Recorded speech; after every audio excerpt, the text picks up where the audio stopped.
Olá alunos, tudo bem? Vamos dar sequência aos nossos estudos de matemática. Vamos entrar então no fascículo 4, setor A, aula 70 e 71, cujo tema é exponenciais de logaritmos, aplicações. No próximo sábado vocês irão fazer uma avaliação então desse setor A para a gente fechar essa nota. Vocês devem também ir ao plural e irem fazendo as atividades, não deixa tudo para a última hora, porque no sábado mesmo, às 18 horas, eu estarei então já buscando as notas de vocês lá no plural. Então façam as atividades, porque lá vai uma nota de 0 a 10 como nota de trabalho que vai te ajudar com a nota da prova. Tudo bem então? Vamos lá.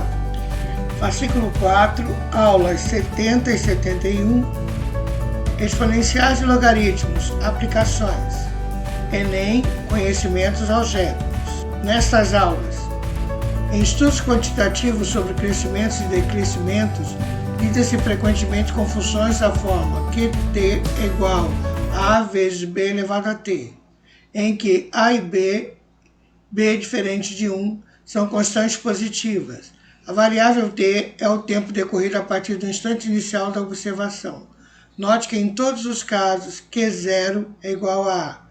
Assim, temos que QT é igual a Q0 vezes B elevado a t. O ponto 0A é a intersecção do gráfico com o eixo das ordenadas.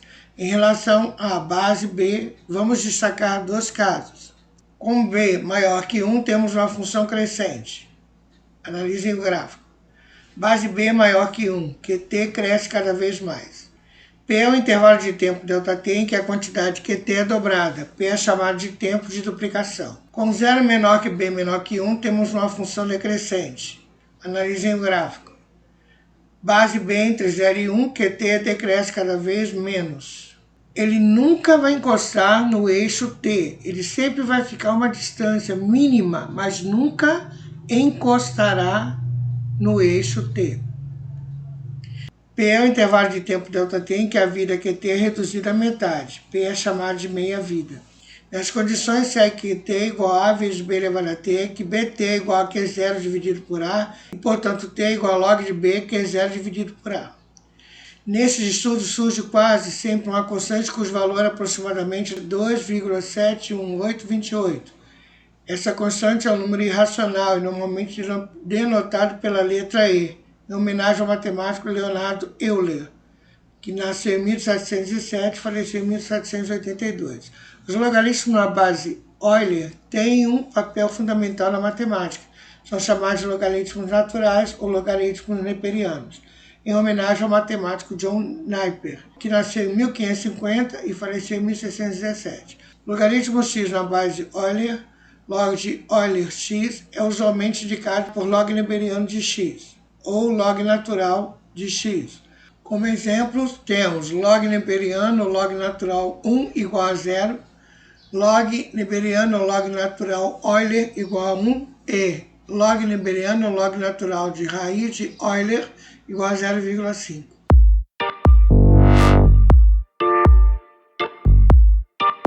Enem, a duração de efeito de alguns fármacos está relacionada à sua meia-vida, tempo necessário para que a quantidade original do fármaco no organismo se reduza à metade. A cada intervalo de tempo correspondente a uma meia-vida, a quantidade de fármaco existente no organismo no final do intervalo é igual a 50% da quantidade do início desse intervalo. Então nós temos o gráfico aqui, onde eu tenho na ordenada a porcentagem de fármacos no organismo e no eixo das abscissas, número de meias-vidas. O gráfico acima representa de forma genérica o que acontece com a quantidade de fármaco no organismo humano ao longo do tempo. A meia-vida do antibiótico amoxicilina é de 1 hora. Assim, se uma dose desse antibiótico for injetada às 12 horas em um paciente, o percentual dessa dose que restará em seu organismo às 13 horas e 30 minutos será aproximadamente de... Bom, eu vou dar um tempinho para que vocês possam tentar resolver. Já digo que isso é só uma leitura de gráfico, não tem cálculo. Então vamos ver se vocês estão espertos. A letra A diz que seriam 10%, a letra B 15%, a letra C 25%, a letra D 35% e a letra E 50%. Depois do reloginho, a gente discute.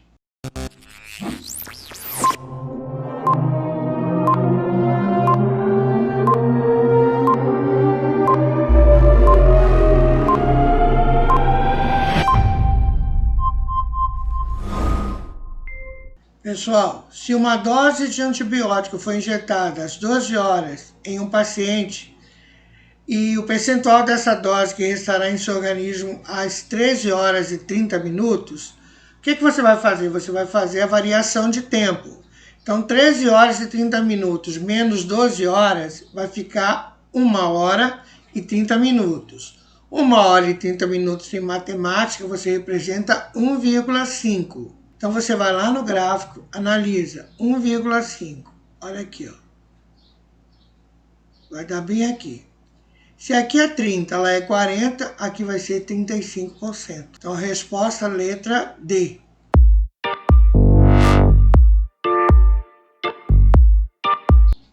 Caiu na UNB, Bahia. Danos de alimentos ácidos. O esmalte dos dentes dissolve-se prontamente em contato com substâncias cujo pH, medida da acidez, seja menor do que 5,5. Uma vez dissolvido, o esmalte não é reposto, e as partes mais moles e internas do dente logo apodrecem.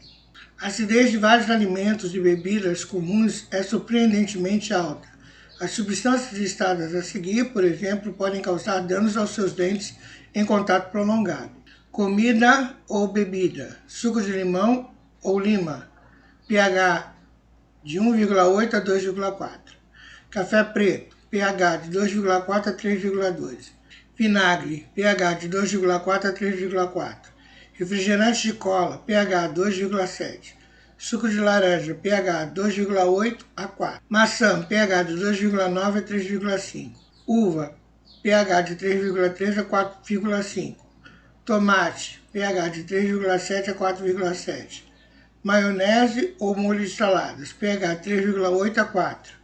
Chá preto, pH de 4 a 4,2. A acidez dos alimentos é determinada pela concentração de íons de hidrogênio, mol por litro elevado a menos 1. Significa uma divisão, então mol dividido por litro. Em química, o pH é definido por pH, que é igual ao logaritmo de hidrogênio positivo, que é igual a menos logaritmo de hidrogênio positivo. Sabe-se que uma amostra de certo alimento apresentou concentração de íons de hidrogênio igual a 0,005 mols dividido por litro. E considerando que o cologaritmo de 2 é igual a menos 0,3, pode-se afirmar que, de acordo com a tabela ilustrada, a amostra corresponde a: letra A, suco de limão ou lima. Letra B, café preto. Letra C, maçã. Letra D, maionese ou molho de salada. Letra E, chá preto. Eu vou deixar vocês tentarem resolver. Vocês vão tentar fazer, daqui a um pouquinho eu libero o reloginho e aí a gente discute.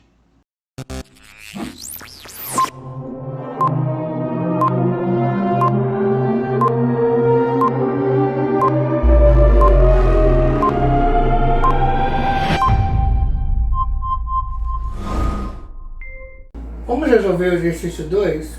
Então nós vemos no exercício 2 que, mais uma vez, a matemática está associada a uma das ciências da medicina, no caso, a odontologia. Bom, vamos lá então. Aqui ele fala de cologaritmo de 2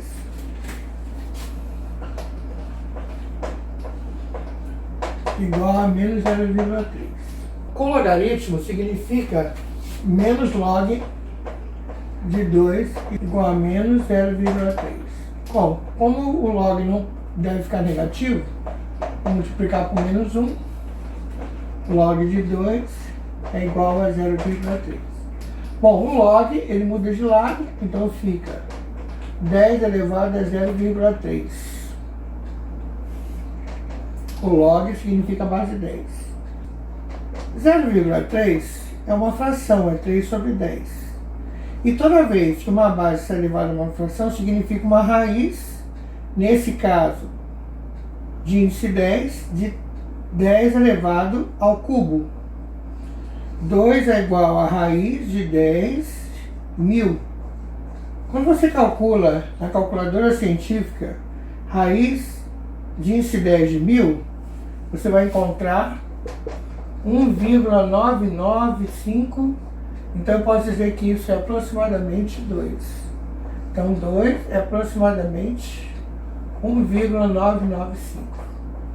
Então quer dizer que nós estamos no caminho certo, mas o nosso cálculo ainda não terminou. Bom, continuando então, nós temos ali que nós temos a concentração de íons de hidrogênio. Então 0,005 é a concentração de hidrogênio. Nós temos que então considerar o seguinte, que o log não é log de 2, então quanto é que eu posso então encontrar um valor que dê aproximadamente ou igual a 0,05. Eu posso considerar a divisão de 0,010 por 2. 0,010 por 2 vai dar 0,05. Bom, então eu posso fazer o seguinte, eu posso dizer que 0,010 é 10 elevado a menos 2.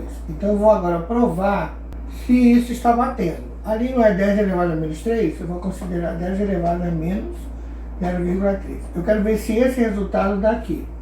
0,005 é igual a 10. As bases são iguais, os dois são negativos, posso somar.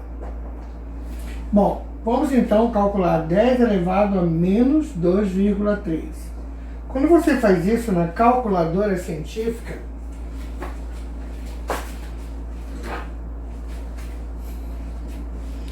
você vai fazer da seguinte forma: 10 elevado a aparência a menos 2,3, fecha parêntese, igual.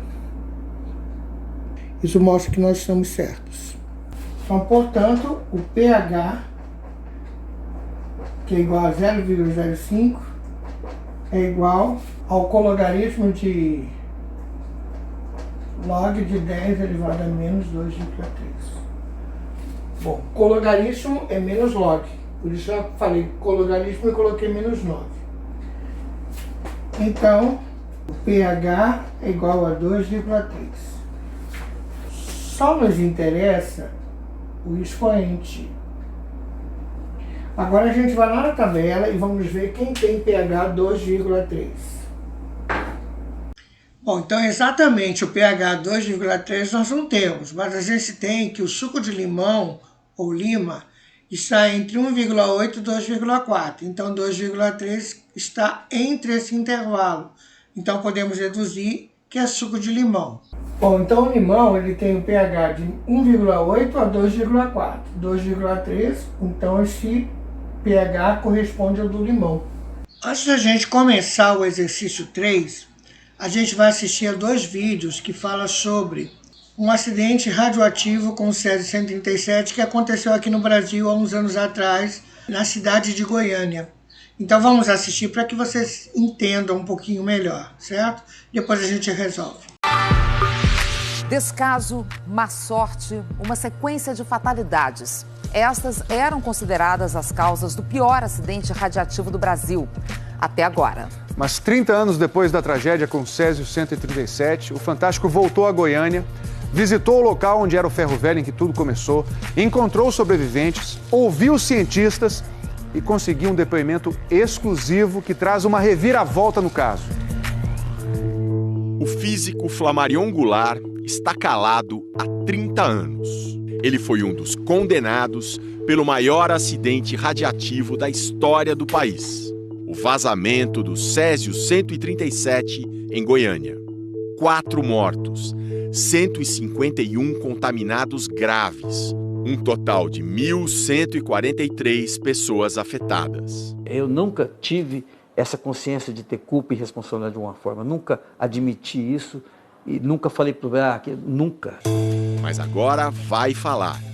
E vai voltar 30 anos no tempo para contar uma versão bem diferente da que o Brasil conhece. Quando eu fiquei sabendo que tinha acontecido, que estava acontecendo aquilo, eu corri aqui para ver se o equipamento estava aqui e vi que não estava. Mas para saber do que o físico está falando, é preciso, primeiro, conhecer a história oficial. Vamos lá. Goiânia, 13 de setembro de 1987. 2 catadores de reciclagem retiram parte de um aparelho de uma clínica abandonada, o Instituto Goiano de Radioterapia. Eles começam a desmontar a peça. 18 de setembro. Os 2 vendem a peça, de mais de 300 quilos, para um ferro velho. O dono do lugar, de nome Devair, chama 2 funcionários para completar a desmontagem. Depois de muitas marretadas, lá dentro do cabeçote de chumbo, os trabalhadores encontram uma cápsula com 19 gramas de um pozinho, esbranquiçado de dia, brilhante à noite. Escurecendo, eu vi aquele trem azul. No dia seguinte, Devair já começa a passar mal e põe a culpa numa feijoada. 24 de setembro. Ivo, irmão de Devair, visita o ferro velho e leva um pouco do pó brilhante para casa, no bolso da calça. A filha dele, Leide, se lambuza. Na hora que eu cheguei lá, ela falou: titia, vem ver a pedrinha lumiante que o papai trouxe.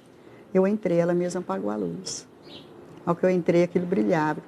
Um dia depois, Leide começa a passar mal. 28 de setembro. Desconfiada da substância de brilho azul, Maria Gabriela, mulher de Devair, decide levar a peça para a vigilância sanitária. Para saber, para a gente sarar logo.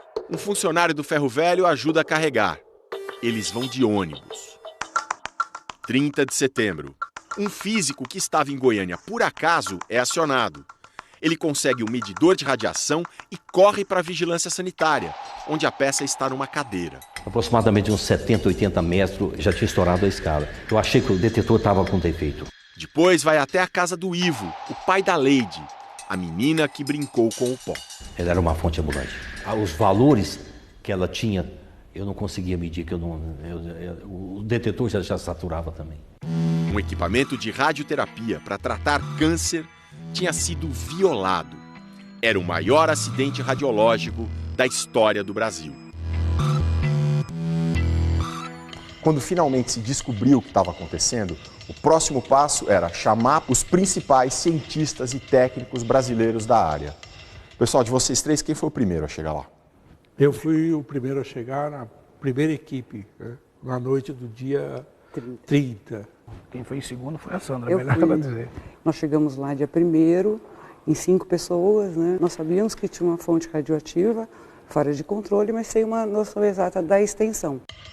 Cláudio estava voltando da Alemanha. Eu retornei dia 3, pediram para que eu fosse direto para Goiânia. E lá os técnicos descobriram. O pozinho azul, tirado de um equipamento médico, era Césio-137, radiativo. Na capital de Goiás, pânico. Só no Estádio Olímpico foram monitorados 112.800 pessoas. A população se perguntava: eu me contaminei? Eu estou radiativo? A gente vai explicar como isso funciona. Se uma pessoa chega perto de uma substância radiativa, ela própria não vai se tornar radiativa. Por exemplo, vamos supor que nesse vidrinho aqui tenha Césio-137. Se eu chego perto do vidrinho, eu vou estar exposto à radiação. Pode fazer mal para mim. Depende da distância, depende do tempo de exposição, depende de quanto que a substância está emitindo. Mas se eu for embora, se eu não encostei na substância, se eu for embora, eu não estou radiativo. Mas existe uma situação mais perigosa. Por exemplo, alguém que pegou a substância radiativa e passou no braço, passou no corpo. Aí sim, a pessoa está tendo contato com a substância radiativa e se ela for embora dali, ela vai passar, vamos dizer assim, a radioatividade para quem está em torno dela. A solução é lavar, lavar, lavar, até o césio sair. Mas existe uma situação ainda mais grave. Aconteceu, por exemplo, com a menina Leide, que é quando a pessoa come a substância radiativa. Quando ela respira a substância radiativa. Aí é infinitamente mais sério, porque a substância que faz mal está dentro do organismo. Existem remédios que retiram o césio do organismo, mas isso pode levar meses. O Oderson passou por isso. Eu fui a última pessoa a sair da quarentena. Ele é irmão do Devair e do Ivo. Aqui ficava o ferro velho do Devair. Você mexeu no césio, né? Peguei um fragmento de metade de um grão de arroz, mais ou menos, coloquei na palma da mão e fiz esse movimento. Muito rápido. As marcas ainda são visíveis. A amputação do dedo foi proveniente disso, porque queimou também, nesses 2 dedos, aqui onde eu peguei. Odete, cunhada do Ivo, o pai da menina Leide, também tem cicatrizes. O Ivo, aí ele falou assim, vou fazer a Odete ficar bonita. Aqui, somente o papel que ele trouxe, ele passou no meu pescoço. Passou aqui. Isso que ficou na carne viva. Ela e o marido, Kardec, estavam entre as vítimas mais graves, transferidas de Goiânia para o Hospital da Marinha, no Rio. A gente lembra que a gente via pessoas, né, passar mal, que tinham os estados mais graves, né? Com eles, foi também Maria Gabriela, a primeira a desconfiar do pó azul. A menina Leide já estava no Rio. Maria Gabriela, de 37 anos, e Leide, de 6, morreram no mesmo dia, 23 de outubro. Dia 27, morreu um funcionário do Ferro Velho, Israel, de 20 anos. No dia seguinte, mais um, Admilson, de 18. A farmacêutica Sandra lembra que ele não queria ser transferido. Ele começou a chorar muito. Ele achava que lá ele ia morrer. E ele morreu. Os 4 foram enterrados em caixões de chumbo. 3 médicos responsáveis pela clínica abandonada, mais um físico e o dono do prédio, também médico, foram condenados em 1996 por homicídio culposo, sem intenção de matar. Receberam pena de 3 anos e 2 meses em regime aberto os médicos Carlos Bezerril, Criseide Dourado e Orlando Teixeira, além do físico Flamarion Goulart. Em 97, a pena foi substituída por serviços comunitários. O dono do prédio, Amaurilo Monteiro, foi condenado a 1 ano e 2 meses. Depois, conseguiu a suspensão da pena. Em 1998, todas as penas foram extintas por um indulto presidencial. Mas os fatos que levaram às condenações podem não ter acontecido exatamente como se pensava. O físico Flamarion Goulart, um dos principais envolvidos no acidente e que chegou a ser condenado, agora decidiu falar ao Fantástico. Em 30 anos, ele nunca deu entrevista, mas agora diz que está cheio de carregar uma culpa por todo esse tempo, uma culpa que ele acha que não tem. Na época, Flamarion dava consultoria para o Instituto Goiano de Radioterapia, a clínica que foi desativada e onde os catadores encontraram o equipamento com Césio 137. O senhor sabia que aquele equipamento estava largado lá? E se eu disser para você que não estava largado lá? Então, gostaria muito de saber como é que estava. Pois é, aquele equipamento, na realidade, não estava largado lá. Aquele equipamento, ele, quando foi desmontado a clínica, aquele cabeçote foi lacrado e foi transferido para o Hospital Araújo Jorge, no bunker do acelerador que ia ser montado aqui. Araújo Jorge é um hospital filantrópico de Goiânia, especializado em câncer. Todos os médicos condenados, mais o físico Flamarion, trabalhavam também aqui. 2 dos médicos ainda trabalham, assim como o físico. Só para eu entender, doutor Flamarion, então o que o senhor está me dizendo é, por alguma razão esse equipamento foi trazido para um local protegido aqui do hospital. Exato. E acabou voltando para a clínica. Acabou voltando para a clínica. O senhor não sabe explicar por quê? Não sei. O físico diz que viu a cápsula de Césio no Hospital Araújo Jorge. O doutor Bezerril sabia muito bem do risco daquele equipamento. E para o doutor Bezerril, esse equipamento estava aqui. E como é que o pessoal, os catadores, acharam o equipamento? Porque alguém pegou aqui e levou para lá. Quem? O físico não explica. Não sei quem e como levaram, mas que isso aconteceu, aconteceu. Procuramos todos os condenados. Os médicos Carlos Bezerril, Amaurilo Monteiro e Criseide Dourado não quiseram falar. O advogado do médico Orlando Teixeira disse que seu cliente nunca soube dessa história. De forma alguma, em hipótese alguma. O crime prescreveu em 2005.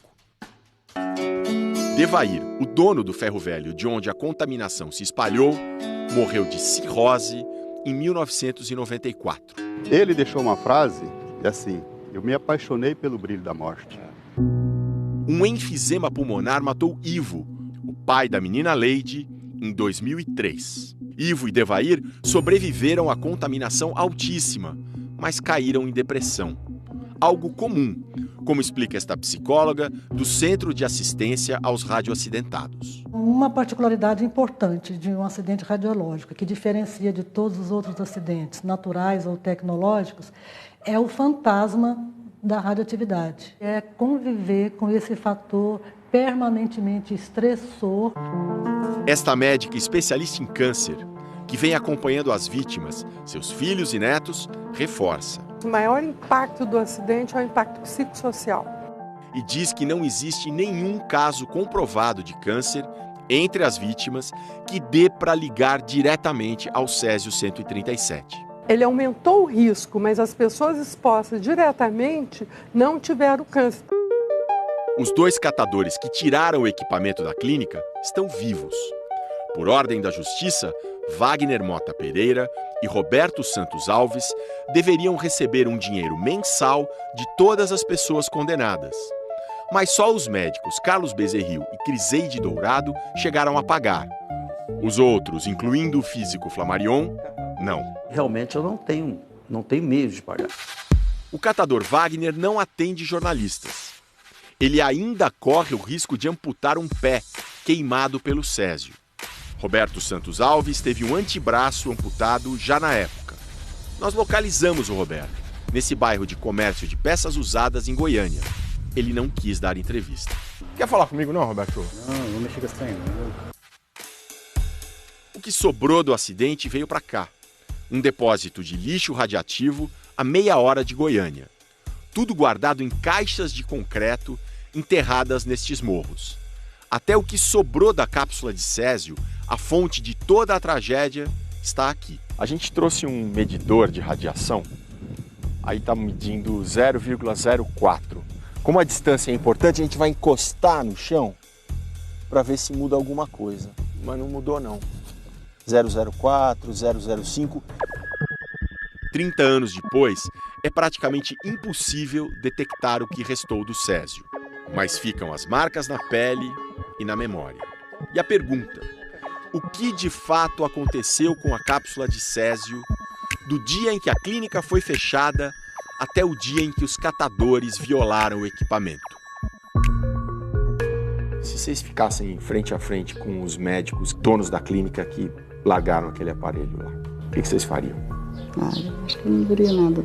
Não. Quem puniria é a autoridade, né? Ninguém fez nada, a gente não pode fazer nada também. Né? O acidente com o Césio não pode cair no esquecimento. A sociedade precisa sempre estar lembrando disso, que é para evitar que outros aconteçam. O acidente, na realidade, ele começou em 1985, quando o Instituto Goiano de Radiologia deixou de existir. E apenas aquele aparelho que era usado em radioterapia, em quimioterapia, ele ficou ali. Segundo informações dos donos do Instituto, ele foi proibido de ser retirado de lá por uma liminar judicial.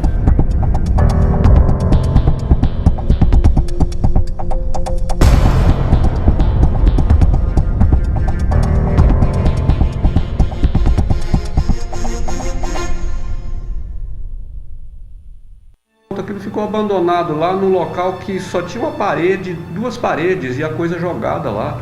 O aparelho com a cápsula de Césio estava aqui dentro dessa sala, logo aqui atrás desse aterro. Lá não tinha guarda vigiando, porque tinha um guarda vigiando antes, né? Aí disse que não estava recebendo, aí tiraram ele. Aí ficou abandonado. E claro que se você deixa um objeto de ferro pesado no local daquele, alguém vai querer usar aquilo para alguma coisa. Dali foi retirado, levado para a Rua 57, em um carrinho desses de mão usado na construção civil. Lá esse objeto ficou debaixo de uma mangueira do dia 13, que era um domingo, até no dia 18 de setembro. No dia 18 eles venderam lá para o Ferro Velho do Devair, na Rua 26A. O Devair, meu cunhado, comprou a peça, né, que continha o pó do Césio, e ficou passando mal lá com a peça dentro de casa. Eu observei que o Devair estava muito diferente. Ele estava com um bronzeado muito falso, muito forte, muito esquisito, sabe? Uma cor que não é cor normal Ele, olha, não é só isso. Eu não tenho paladar.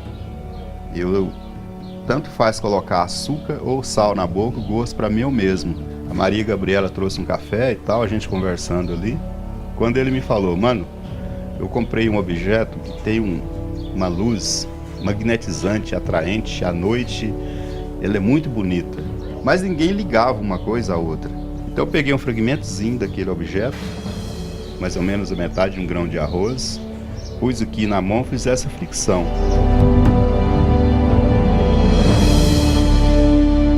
E aí um dia eu fui e chamei meu marido de atenção lá. Eu falei, nossa, vocês são os irmãos muito unidos. Seu irmão está passando mal já há uma semana, você não vai lá. Aí ele foi visitar o irmão dele. Chegou lá, pegou, conheceu a peça, né? E ele enfiou uma chave de fenda dentro dela e tirou um pouquinho do pó e levou para casa.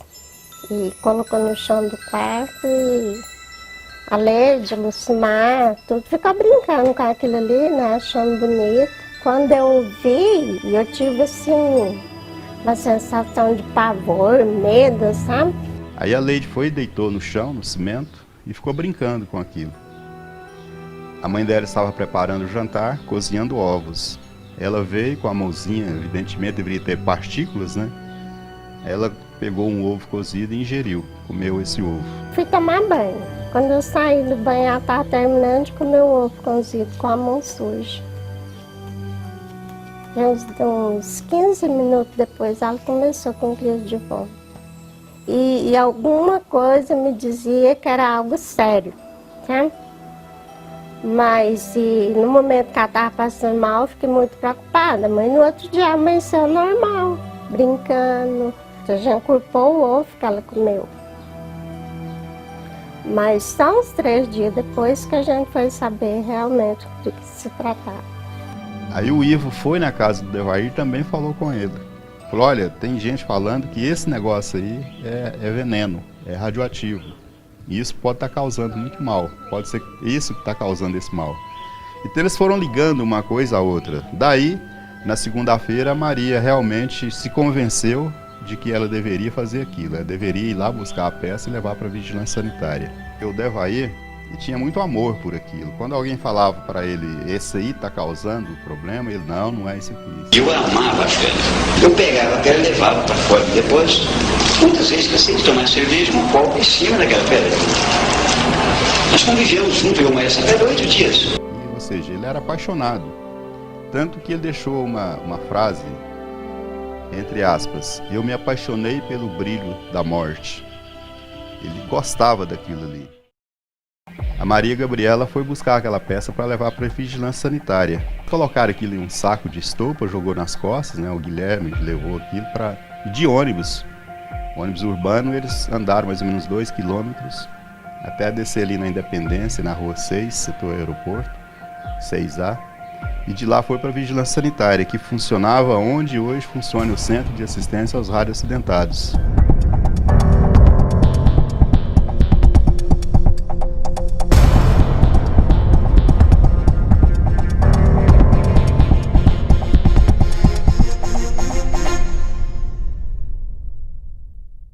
Como aqui já havia profissionais de saúde, imaginou-se que realmente tratava-se de uma peça que continha radiação. E constatou-se no mesmo dia, através de um físico nuclear, o Walter Mendes. Quando eu cheguei no gabinete do secretário de saúde, na época Antônio Faleiros, tinha agendado com ele uma entrevista sobre falta de vacina. O estado todo estava tendo um problema de falta de vacinas contra sarampo. E eu percebia o nervosismo todo dele, da equipe, em função de ter esse problema, e perguntei o que era. Aí ele falou para mim, não sei direito o que é, não posso nem gravar com você direito, mas a suspeita é de um vazamento de gás e tal. E eu perguntei onde é. E ele me deu o endereço, ele falou no Ferro Velho, tal, no setor aeroporto, e eu fui bater lá no Ferro Velho. A notícia que veiculava na tropa é que havia acontecido um vazamento de gás, que haveria necessidade de nós isolar umas áreas que estava contaminada com vazamento de gás. E chegamos no local, deparamos com algumas pessoas passando mal, nós mesmos policiais passando mal, com tonteira, com diarreia, outros com dor de cabeça, e achava que era problema corriqueiro, que era dor corriqueira. O Devair estava lá dentro, trabalhando, e ele que me recebeu. Estendi a mão para cumprimentá-lo e ele já tirou a mão. E falou que não ia me cumprimentar, pediu desculpas, porque ele estava com a mão machucada. E me mostrou a mão toda machucada. Na segunda-feira, a gente procurou o hospital. Aí foi o Devair, a esposa dele, que já estava muito ruim, eu já fui acamado. Ele pegava assim nos dentes, os dentes dele molinhos. Eu fazia isso no cabelo, soltava, sabe, aquelas mechas de cabelo. E aí a gente foi para o hospital lá para o HDT. Aí como ele estava bem ruim, já chegou e internou logo. O pessoal da CENEM já começou a chegar aqui à noite, daí desenvolveu todo aquele processo de pegar as pessoas contaminadas, isolar, levou um pouco para o Estádio Olímpico, um pouco foi para o hospital HDT, o Hospital de Doenças Tropicais. Aí a lei liberou. Aí tinha uma muretinha assim, eu pus ela em cima e ela ficou em pé e eu abraçado com as pernas dela. Aí acho que eles perceberam que tinha algo estranho e aí pediu para monitorar ela de novo. Aí monitorou de novo e não teve jeito, teve que levar ela para o hospital. Foi o último dia que eu vi ela, foi esse. Aí só vi ela depois que ela morreu. No Estádio Olímpico estava a Defesa Civil, improvisou abrigos de barracas de lona para os primeiros abrigos das vítimas. Aí algumas eram levadas lá para o vestiário do estádio, era lavado com um jato forte de mangueira, uma vassoura com uma mistura que eles fizeram, né, de hidróxido de alumínio, vinagre, sabão, uma série de coisas. E assim ia lavando as pessoas e media. Aí, que a costela ainda tem, lavava de novo, que processo muito horrível. Dali ia dando a sequência do monitoramento, levando as pessoas mais doentes para os hospitais, HGG, HDT e para o Rio de Janeiro, o Hospital da Marinha. Não me sai da cabeça, todas as vezes que eu vejo uma imagem, é da Leide, da menininha, e da Maria Gabriela, as duas embarcando para o Rio de Janeiro. Então eu fui até o aeroporto, me despedi delas e falei até a volta. E dei um tchau para ela deu um tchau para mim e elas não voltaram mais com vida, voltaram para serem enterradas. Né? Que eles chegaram lá no CRISA, falou assim para a gente que a gente tinha que ir lá, que tinha estourado um cano de gás, a gente tinha que ir lá porque estava correndo muito perigo para a cidade e que todos os motoristas eram obrigados a ir lá com seus caminhões para arrastar esse gás, esse rejeito. Então tinha que ir, o que enjeitasse aí era mandado embora sem direito a nada e o caminhão que a gente trabalhava era cedido para outro motorista que quisesse ir.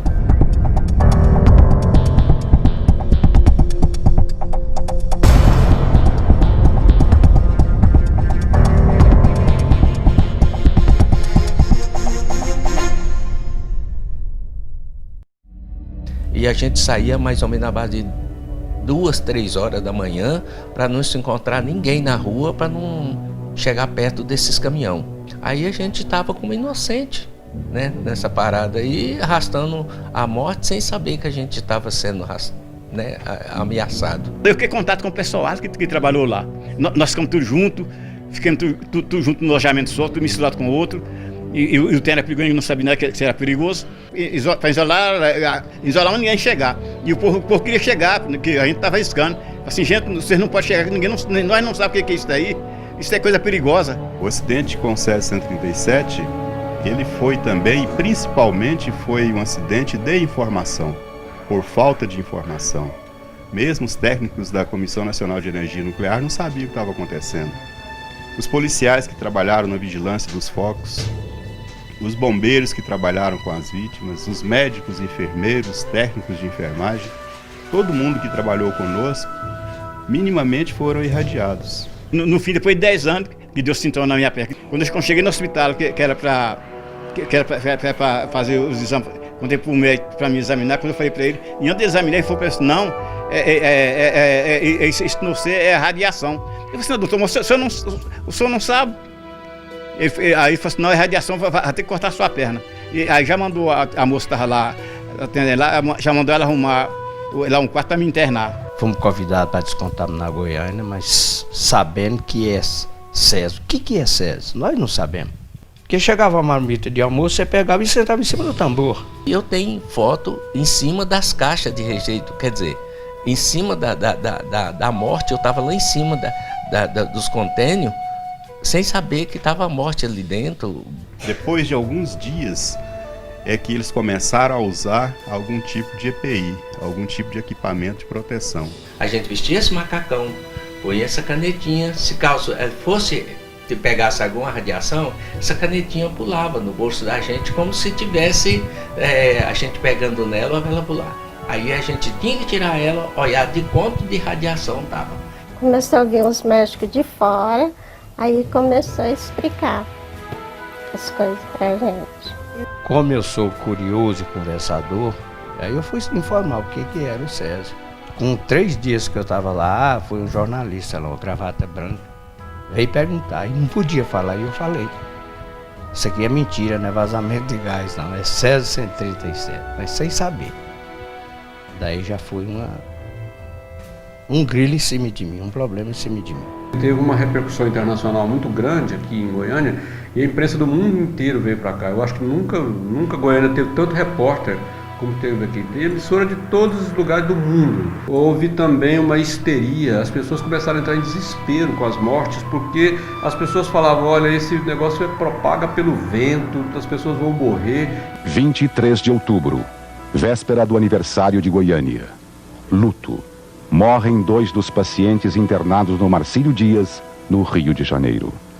26 de outubro, chegam os corpos das vítimas. A cidade para. Tumulto. Pessoas inocentes, que morreram inocentes, recebem pedras como flores.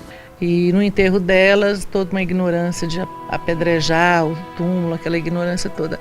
Elas pegavam pedaços de cruz, né, que são cruzes de cimento, jogavam contra os caixões, contra o cortejo. As filhas da cidade, principalmente a Leide, que nasceu ali, não poderia ser enterrada ali. A mãe dela assistiu tudo isso. O meu pai, que estava lá com ela, também assistiu tudo isso. Ou seja, a família vendo o seu ente querido dentro de um caixão, sendo escorraçado daquela forma. Que eles fizeram uma manifestação muito agressiva, sabe, a reação deles. Eu creio muito em Deus, então eu acho que quando a gente nasce, a gente já tem uma tarefa para cumprir aqui, mesmo que, né, levou um pedaço de mim, sofri muito, ainda sofro ainda, mas eu vejo assim. Os que foi motorista, carreteiro, caminhoneiro, pessoa de pá mecânica, pessoa do guincho, todos morreram, o caminhão muque, todos morreram. Está escapando muito pouco. Eu, graças a Deus, eu ainda estou vivo, um milagre de Deus, mas só Deus sabe.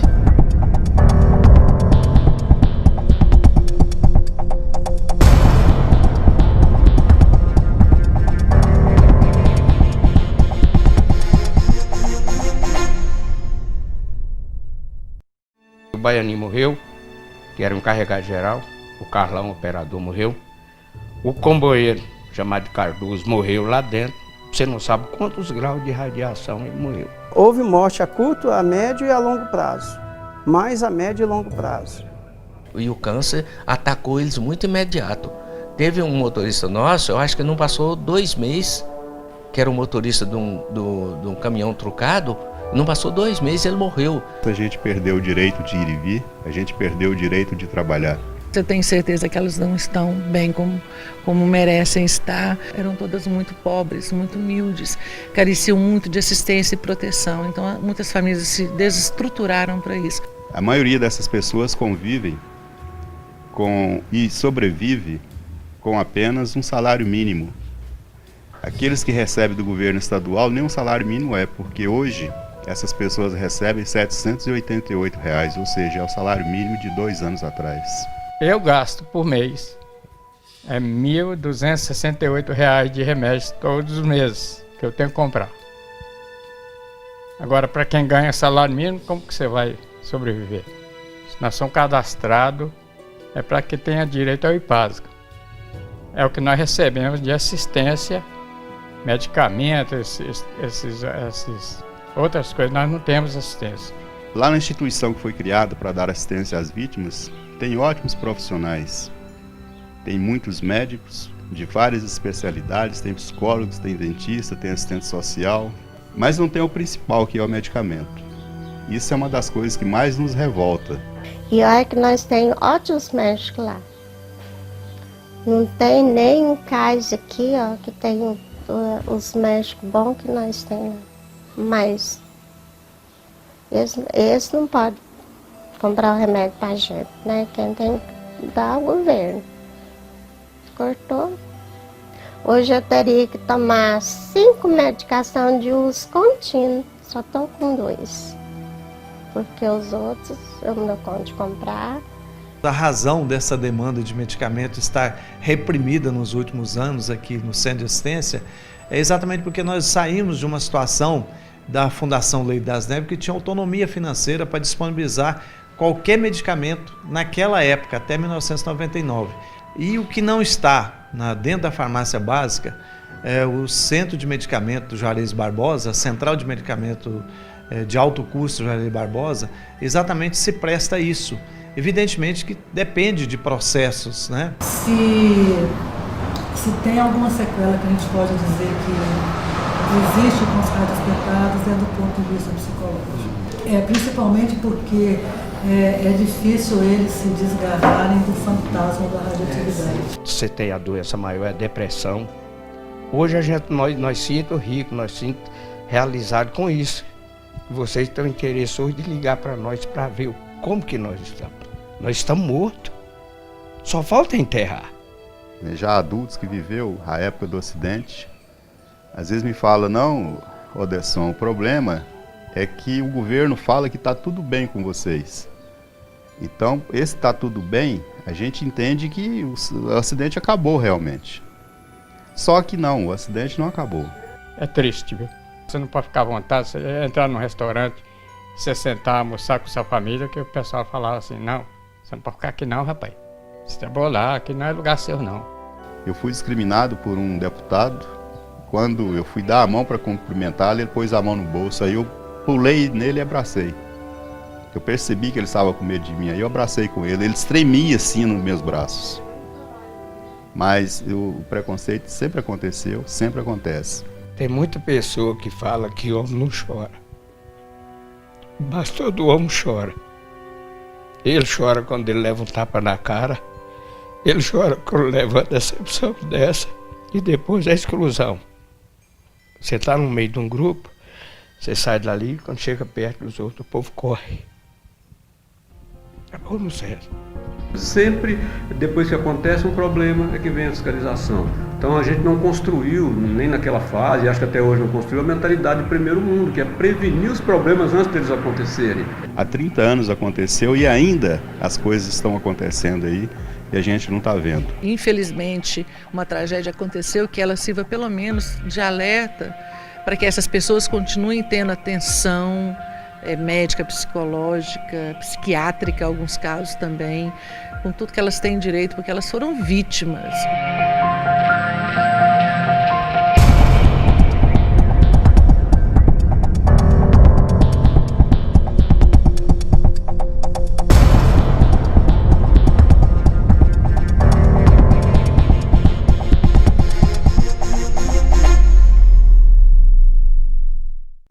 E aí, pessoal, vocês tinham conhecimento desse acidente que aconteceu aqui no Brasil com o Césio 137? Foram apenas 19 gramas. Aconteceu toda essa tragédia. Agora nós vamos resolver o exercício que envolve o Césio 137 e logaritmos. Vamos lá?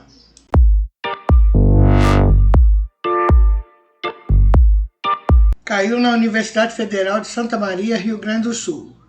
Quando um elemento radioativo como o Césio-137 entra em contato com o meio ambiente, pode afetar os solos, rios, as plantas e as pessoas. A radiação não torna o solo infértil, porém tudo que nele crescer estará contaminado. A expressão QT igual a Q0 vezes Neberiano elevado a 0,023 T representa a quantidade em gramas de átomos radioativos de Césio-137 presentes no instante T em dias, onde Q0 é a quantidade inicial. O tempo em dias para que a quantidade de Césio-137 seja metade da quantidade inicial é igual a letra A, 60, letra B, 30, letra C, 15, letra D, 5, letra E, 3. Use log neberiano 2 igual a 0,9 ou log natural 2 igual a 0,9. Vou deixar vocês tentarem fazer, vou liberar o reloginho daqui um pouquinho e nós vamos discutir.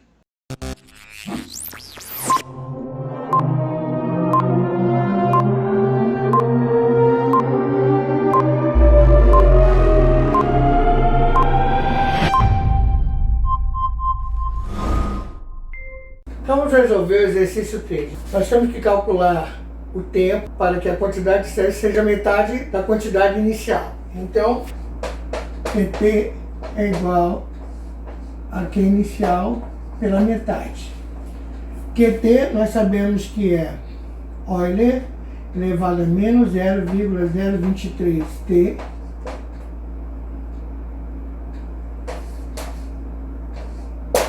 Q inicial vezes E elevado a menos 0,23T é igual a Q inicial vezes meio. Posso eliminar aqui. E elevado a menos 0,023T é igual, posso transformar isso aqui em expoente negativo. 2 elevado a menos 1. Como os dois expoentes são negativos, eu posso simplificar o meu Euler e o meu expoente da base 2 em um positivo. Um imaginário, não preciso escrever. Bom, Euler eu sei que é logaritmo neberiano. Log neberiano de 2. O autor pediu para eu considerar que o log neberiano é 0,69. Então, 0,023T é igual a 0,69. Esse número que está multiplicando o T, ele passa para o outro lado dividindo.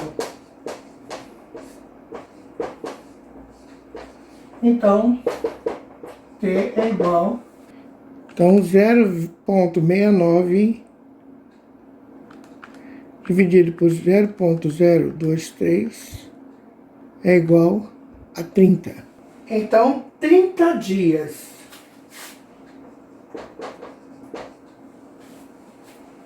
Esse é o nosso resultado. Portanto, alternativa B. Finalizamos então as atividades nas aulas 70 e 71. Não esqueçam, vão ao plural, façam as atividades, porque no sábado, depois da prova, às 18 horas, eu estarei olhando o plural, estarei então transformando em notas as atividades que vocês desenvolveram lá. Boa sorte!